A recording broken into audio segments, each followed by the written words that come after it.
Producing. Bien, hubo dos motivos principales de por qué decidí hacer dos partes sobre revisión de cine en vez de una sola. La primera es que no iba a hablar por más de media hora sobre cine a una audiencia que aparentemente cada vez está más muerta. La segunda es la más razonable y era que no había visto todas las películas que quería. Estuve una temporada enfermo y eso me impidió ver todo lo que quería. Pero supongo que si no abarco todo lo que me interesa en este video, haré una parte 3, pero la dejaré como un extra, como una entrada de blog o algo por el estilo. Como sea. Así que en esta ocasión hablaré sobre otras 13 o 14 películas que se me hicieron bastante interesantes de mencionar, que salieron el año 2021. Así es, 5 meses después. No es particularmente que sea una joya de la animación, en general si se habla de películas de animación no hubo mucha cosa interesante, y esta cosa me parece un mal intento de hacer algo cómico. Como tal es una película que da grima, dado que su comedia es del tipo empresa monopólica multimillonaria tratando de hacer memes, provocando que sea un festival de grima absoluto, pero no está perdida del todo ya que tiene al final un bonito mensaje sobre la familia que ya quisiera ver en otras películas sin que sean pretenciosas o victimistas. También la animación está ok, aunque a veces tantos elementos en pantalla saturan la visión del espectador, aparte que aparentemente tenía cierta propaganda de cierto tipo y tal. Mi opinión sobre poner este tipo de propaganda en películas para niños es totalmente en contra, pero por lo que vi al menos fueron discretos y no es molesto, pero de todos modos es una película mediocre.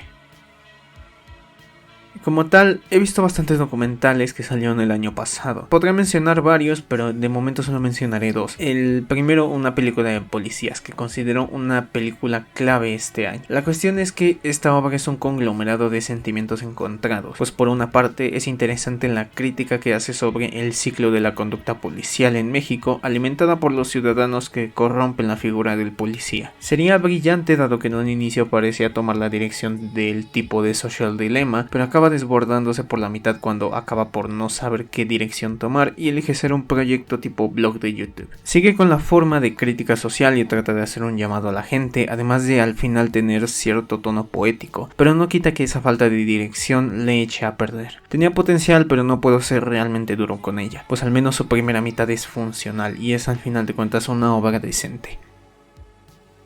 Ahora toca ver la nueva película de Paul Verhoeven, o quizás sea mejor llamarla la nueva decepción de Paul Verhoeven. En un inicio iba a dar toda una charla hablando sobre cómo alguien que hizo cosas como Robocop o Total Recall pudo haber caído tan bajo, pero luego recuerdo que también hizo basura como fue Showgirls y veo cómo las piezas van encajando. Al menos para ser una película sobre un personaje polémico dentro de la escena religiosa se presenta de forma respetuosa, pues mínimo no empieza a dedicar blasfemias enteras sobre si la religión es mala o falsa, y quién sabe cuánta basura. Aunque bueno, viéndola desde una cierta perspectiva hay ciertos personajes que indirectamente te lo andan tratando de decir, pero está lo suficientemente escondido como para que se considere como parte de la personalidad de ciertos personajes, algo característico del cine de Verhoeven. ¿Cuál es el problema con esta cinta entonces? Son dos particularmente. La primera es que es aburrida y conveniente en su forma, sobre todo gracias a su segundo problema, el cual es la única razón de por qué esta película ha sido reconocida, y es por ser cine LGBT. Tiene menos escenas sexuales de lo que pensé,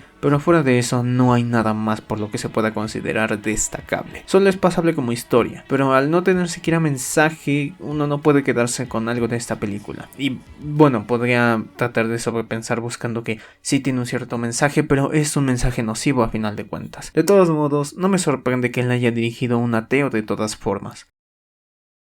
Pasamos de cine pretencioso aburrido a cine palomitero aburrido. A ver, decidí meter esta película porque tiene ciertos parecidos con Chappie, además que es un perfecto ejemplo de cómo no hacer una película de temática apocalíptica y con mensajes sobre el comportamiento humano. La peli es aburrida porque no hay conflicto principal, sino una serie de baches por los que se supone el robot pasa para aprender a cuidar más al ser preciado del protagonista, que es un perro. Desde un inicio ya se sabe cómo va a terminar la película y en ningún momento aparece siquiera un punto clímax o un conflicto real, provocando que nunca haya tensión. Así que creo es una selección muy aburrida para ver un domingo, pero al menos da la talla para ser atrapante dentro de su entorno si apagas el cerebro y bueno, las actuaciones mínimo son funcionales.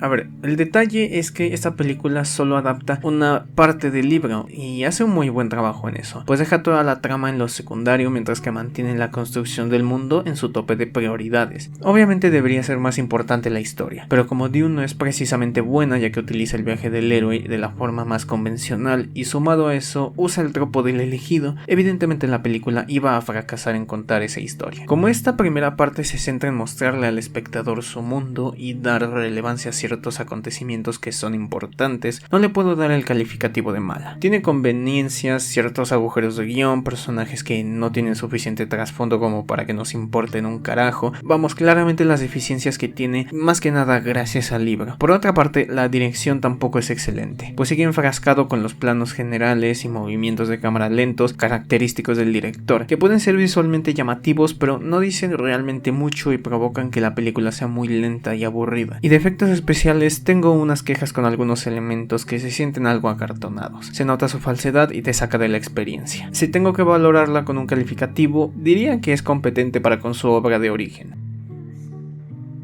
Esta película era lo que esperaba que fuese de Green Knight, así como me pasó lo contrario con esta última. The Last Duel tiene una dinámica interesante de mostrar la historia a partir de 3 puntos de vista distintos, pero aún con la dirección tan funcional, con una sucesión de eventos que dota de profundidad a sus personajes con sus viajes individuales y un clímax que hace justicia, no me termina de convencer. Tal vez será porque a Jean de Carrouge lo tratan peor que de la patada, al mostrarse primero a sí mismo como un hombre de bien para que luego en el resto de la cinta se vea su faceta individualista y egocéntrica más pura. Entiendo el giro, pero si buscaban subvertir esa expectativa, acaba siendo más que nada desentonante. Sucede lo mismo con el personaje de Marguerite, pero en este caso siendo más un personaje que se trata de idolatrar, al ser ella la que se comporta de mejor forma que los otros dos personajes. Dentro de la historia tiene sentido, pero todo apunta a que la historia trata de manipularnos para hacernos sentir más tristeza hacia ella de lo que realmente debería de ser, además de que la dibujan como un personaje perfecto. Eso y el tema de que no hay mucha cosa memorable que se le pueda sacar a la película en cuanto a temas, hace que no sea realmente una obra maestra, pero como mínimo no es un insulto a la inteligencia. Es solo una pieza disfrutable pero competente. Como sea, pasamos de una fantasía interesante a una fantasía paranoica. Sabía de antemano que este documental iba a ser más un popurrí de burlas involuntarias, pero no pensé que fuese un trabajo que fuera a ser peor de lo que ya su nombre dejaba ver. Lastimosamente es verdad. Todo lo que trata este documental es menos documentar algún hecho con la evidencia contundente que muestra los problemas del pensamiento anti-vax y más señalar con un dedo a los mismos hombres que sostienen discursos sobre el mal de las vacunas. Diría algo sobre cómo ambos bandos son estúpidos, pero este documental hasta vergüenza da, porque no dice nada y solo se trata de gente diciendo que es que el tipo está mal porque no, eso de no creer en las vacunas está mal y eso es tonto. Al final es un intento de documental que no documenta nada y se resume en un berrinche de 1 hora y 7 minutos. Pero no todo está perdido. También hubo propuestas interesantes como lo fue Spencer, la cual tendría poco o mucho valor dependiendo de qué tanto sobrepienses o veas reflejada la vida de Diana en esta película o sus decisiones en la tuya. Por mi parte no le veo el valor en mensajes profundos o algo que te trate con inteligencia, pues es una obra lo suficientemente masticada para entendimiento general. Si algo le tengo que destacar es su imagen llena de esos colores pasteles, esos planos generales que hablan más sobre la visión de Diana junto con esos planos secuencia que muestran ese porte de tener todo bien medido dentro de su entorno, que de hecho es parte del mensaje que quiere dar. Es una película que se puede estudiar para aprender de dirección. En cuanto a historia, no sorprende mucho, aunque prefiero 1000 veces que sean historias profundas, aunque no muy trascendentales, antes que pretenciosidades que al final no hablan de nada. Es una historia que relata mucho sobre la visión de una personalidad en su tiempo muy polémica. Nada mejor que eso. También me sorprendí al encontrar algo como Don't Look Up, una película que en la superficie parece ser una comedia que roza la línea de la indecencia. Si bien tiene partes donde parece pasarse de la raya, al final no le encuentro una falla concreta ante lo que plantea. Me sorprende que Netflix distribuyera una película que habla sobre cómo ante cosas que son extremadamente relevantes, siempre hay intereses políticos o económicos estúpidos de por medio. Que si la película es muy US-centrista, evidentemente, pero funciona dentro de la crítica. Que si muy ridícula, tanto como el funcionamiento de la sociedad actual que parece una nueva Gotham City. Si encuentro fallos, además de que la comedia sobrepasa algunas líneas y se excede pues por así decirlo, de Don Comedias, es que tiene una dirección muy rara e informal, además de una edición muy desorganizada, al punto que tiene cortes rápidos que hasta duran nada más 2 frames entre cambios o desentonan entre cambios de toma. Si bien no parece ser la cosa más inteligente de todas, es verdad, pero de todos modos en mi libro está como de entre lo mejor que vi del año, aunque en la realidad no es más que decente. Miren nada más, tengo que rebajar los estándares para que encuentre cosas decentes. Aún con todo lo mala que resulta ser la película, debo de admirar únicamente una sola cosa de Night Shyamalan, y es que dentro de todo lo pretencioso posee recursos que son meramente interesantes dentro de esta película. Tan solo basta imaginarse todo lo que pudo haberse hecho con esta obra si no hubiera sido invención del señor Night Shyamalan. Yo por mi parte me imagino una obra que pudo hablar sobre el pasar del tiempo y lo valioso que es este recurso, el valor de las relaciones humanas, de las situaciones difíciles y de las enfermedades terminales, pero esta película, como son cualquier película de Shyamalan, prefiere irse a los mismos lares de siempre. Giros de tuerca repentinos para que quedemos impresionados ante la genialidad del señor Night Shyamalan, y sobre cómo él pudo pensar en eso mientras nosotros quedamos como idiotas pensando en lo listo que es. Sí, odio al señor Shyamalan por ser un pretencioso disfrazado de inteligente, y por eso le doy a esta cosa el calificativo de marca Shyamalan. Al fin y al cabo, solo a los ineptos les puede atrapar esta cosa. Por poco se me olvida la existencia de Eternals. ¿Cuáles son los motivos de por qué esta película es recordada? Quisiera saberlo, pero si pudiera apostar diría principalmente 3 motivos. 1. Un cast diverso. 2. Aparentemente tener un ritmo lento para hacer la obra más profunda y seria. Aunque, bueno, fuera de eso no tendría sentido que sea una obra lenta. De hecho la vuelve aburrida. Y 3. Por poco lo olvidaba, la trama. A día de hoy me pregunto qué tan mal deben de hacer su trabajo los escritores de esta cosa para que todos sus planteamientos nunca funcionen. La realidad es que la directora es una incompetente, haciendo que nada de esta película importe, tomando decisiones narrativas cuestionables y siendo un completo desperdicio de tiempo con escenas de acción basada en lucecitas y destellos. Basura. Resultó que esta película me generó mucho interés más allá de ser un pedazo de basura. Puede que más adelante explique el por qué, pero de momento tómenla como una obra muy mala. Esta fue una de las 3 películas que retrasaron la producción de este video. Tratar de alegrarme por esta cosa fue mucho más difícil viendo la cantidad de alabanzas que aún posiblemente a día de hoy le siguen dedicando. En Facebook más que nada con esas páginas geeks. Bueno, pero ¿y el resultado? Bueno, no está tan mal, pero en sí todos los méritos de esta película no son por cuenta propia. Tiene el descaro de recurrir a la nostalgia y fanservice solo para que todas las cagadas hechas con esta saga sean perdonadas. Los arcos de villanos de las otras sagas funcionan, pero porque sabían de antemano que para este punto nadie daba un carajo por Spider-Man de Holland. En apartado técnico, opino lo mismo que lo que dije con Shang-Chi. Todo lo que hace bien ya lo hacían otras películas, e igual con todo lo que hace mal. Solamente es una mediocridad y ya, tampoco nos emocionemos. Como tal, esta película no es precisamente aborrecible del todo, aunque bueno, en realidad sí, aunque lo explicaré más adelante. Tiene un acercamiento al tema de las relaciones humanas, pero fuera de eso es una propuesta aburridísima que por 2 horas no dice básicamente nada, tornándose larga, pues más allá de ese pequeño mensaje que cualquiera podría tratar, no plantea ni resuelve nada, ni los personajes evolucionan más allá de 2, y eso casi a regañadientes. La historia avanza a duras penas con conflictos que no son capaces de generar tensión, y si se quiere hablar del apartado técnico, realmente no posee una dirección tan magnífica como se llegó a decir. A lo sumo, una imagen bonita, pero poco más. Son valores estéticos que no le suman nada. También tiene cierto tipo de temas hablando sobre la sexualidad que realmente no dice mucho más allá de ser un añadido que pudo haber sido omitido dado que no aporta realmente mucho, y cuando uno lo comprende resulta algo medio turbio por cómo no lo plantea, sino que lo escupe al espectador sin intención de dar un punto. En general es una obra directamente aburrida que no dice mucho, llegando a ser de hecho hasta pretenciosa.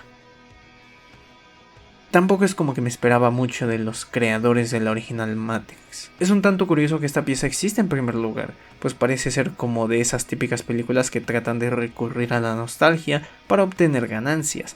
Pero si con las secuelas de la saga original ya no tenían mucho que decir de por sí, Ahora, un relleno que desde el tráiler ya nos daba señales de esto mismo no era nada esperanzador. En sí que la obra sea autoconsciente de ello no ayuda mucho, pues es básicamente una burla al espectador que le está diciendo: ¡ja! ¿Cómo es posible que hayas decidido venir a ver este pedazo de basura? Y bueno, sí, estoy diciendo esto porque narrativamente no importa nada, y hasta me atrevo a decir que incluso rompe con la visión original de los en ese entonces llamados Larry y Andy Wachowski, casi siendo irónico, hasta el punto que se puede decir que las creadoras de Matrix no entendieron la visión de los creadores de Matrix, siendo un paralelismo. Pero fuera de bromas, en efecto parece que fue una obra que trataba de explotar la nostalgia y la en ese entonces popularidad de Keanu Reeves, que afortunadamente parece haber terminado. Tiene un juego bastante interesante en su dinámica de que lo visto en las películas es algo que se imaginó dentro de su mundo en un juego de metacomentario, pero fuera de eso no tiene una especie de interés. De hecho, parece ser un fanfic oficial que continúa una historia que no necesitaba de más, con tal de tratar de revivir una desastrosa carrera de dos hermanas sin creatividad alguna. Hola, buenas tardes, soy el señor Loki y hoy voy a ayudar en la grabación de esta parte del video. Es un gusto por lo menos participar en narración en este canal. Adelante. La verdad hubiera querido decir algo bueno sobre Licorice Pizza, pues es una obra de que se habla mucho en las comunidades de cine y en las que estaba. Total, me parece una obra muy simplona, que muestra las complicaciones de un romance inestable. Quisiera decir más, pero creo que su horrible doblaje al español de España me impidió entender el contexto completo de algunas escenas, por lo que a primera vista la considero una obra mediocre, pues la trama avanza con tropiezos y mantiene por mucho tiempo su ritmo de estabilidad y conflicto, al punto de que la resolución y esos últimos momentos dramáticos donde saben que uno no puede estar sin el otro no significa nada, y encima es algo extraño para una relación de un chico de 15 con una mujer de 25. Particularmente no sé qué le vieron interesante a esta película, solo es una obra aburrida y poco más, sin pena ni gloria. Resulta que por un momento llegué a estar de acuerdo con la mención de David Cartoons con respecto a esta obra, pero haciendo una segunda revisada noto que no está ni lógica dentro de su contexto. Se podría decir que los dones de la familia no están delimitados y pueden provocar grandes errores. Se puede decir que la falta de conflicto se debe a que trataron de darle un giro de tuerca que no se planteó y que sale realmente de la nada, así como sus resoluciones. Es una obra carismática de marca Disney, pero vamos, esta cosa no le llegan ni a los talones de otras obras animadas como Coco. Esta fue hecha por Pixar y bla bla bla, pero se entiende el motivo de la comparación. Intentaron hacer algo memorable y ahora ya nadie recuerda esa cosa. Al igual que con Licorice Pizza, hubiera querido decir algo puramente positivo con respecto a Drive My Car, pero con ver la introducción que abarca 40 minutos de película, algo malo me veía venir. ¿Será porque es una drama muy lenta que prefiere tomarse su tiempo mostrando el contexto y comportamiento de los personajes más importantes? Esto es un punto bueno, pero también provoca que sea una pieza muy difícil de ver para muchos. Lo que me desagrada de esta película particularmente es que es mucho de contar las cosas más no mostrarlas. Entiendo que forme parte del contexto el ver las expresiones que los personajes tienen al contar sus tragedias, explica sus emociones, pero no estaría de más para momentos clave. De todas formas, me parece una obra que relata las tragedias de un hombre y su búsqueda para redimirse. No me termina de convencer el tema de la infidelidad de la esposa del protagonista, pese a que al final se utilice como un recurso para su búsqueda. Tomando a lo anterior, provoca que no me convenzca de todo, pero le puedo dar la nota de decencia. Y bien, tenemos una obra del ultra famoso Leos Carax. Posiblemente esta obra haya pasado desapercibida, y lo entiendo, pues tampoco es que sea la octava maravilla del mundo. En sí es un musical retorcido creado por las mentes musicales más carismáticas que he escuchado, The Sparks Brothers. Es una película con una visión extraña, con un momento de simbolismos que podía tener un significado o no, pero la visión del arte de Carax y Sparks es bastante ambigua y en esta película se demuestra. Tiene escenas extrañas, ultra turbias, que si se tratan de sobrepensar, podrían hacer crítica a ciertos comportamientos arrogantes y modo autoanálisis a la visión del artista. No la puedo odiar de todo, pero tampoco la puedo tratar como una película profunda. Solamente es una visión distinta de una historia trágica creada por gente extravagante que muestra las consecuencias de nuestras acciones. El inicio va aburrido y lento, pero una vez pasado el umbral de los 40 minutos se va tornando cada vez más rara, pero también un poco interesante. De paso, tengo que mencionar que me alegra tanto que 2021 haya sido un buen año para los hermanos Sparks. El mismo director de Last Night in Shoujo dirigió un documental sobre estos músicos que habla en mayor detalle del por qué son una gran influencia pese a que no sean tan reconocidos como la banda Training del turno. Es un repaso muy maravilloso y recomiendo verlo a la par de conocer sus piezas musicales, que abarcan una gran cantidad de géneros. Y tristemente eso sería todo lo que me interesó de este año. Sé que hubo mucho más cosas que me faltaban revisar. Lamb, The Dig, Army of the Dead, entre otras cosas. Pero como mencioné al inicio, todas estas películas que no mencioné en alguna de las partes son obras que o poco me interesaban o que me interesaban pero que no pude ver. Pero que quisiera ir revisando poco a poco, ya sea en futuros videos aquí o en mi entrada de vlogs. Nuevamente perdón por tardar mucho en hacer contenido, pero varios problemas personales me hicieron retrasar este mismo. Espero que pueda hacer cosas más seguido, al menos un video por mes por una temporada. Como sea, adjunto mi tabla de recomendaciones que contiene las películas que recomiendo ver de todo el listado, siendo buenas o malas. Así declaro entonces 2021 como un año lleno de propuestas cuestionables, pero con 2 o 3 obras plásticas que mínimo dan de qué hablar. Eso es todo de mi parte. Me despido. Un gusto y nos vemos.